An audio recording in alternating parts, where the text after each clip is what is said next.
তোমাদের মধ্যে যারা অন্যায় হতে দেখবে, আপত্তিকর কাজ হতে দেখবে, তার যদি সামর্থ্য থাকে তাহলে সে যেন হাত দ্বারা ওটাকে ফিরিয়ে ফেলে।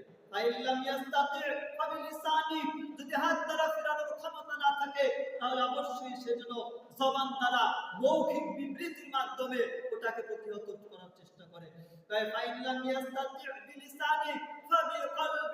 যদি জবান দ্বারা বলে এটাকে যদি প্রতিহত করতে না পারে তাহলে অন্তত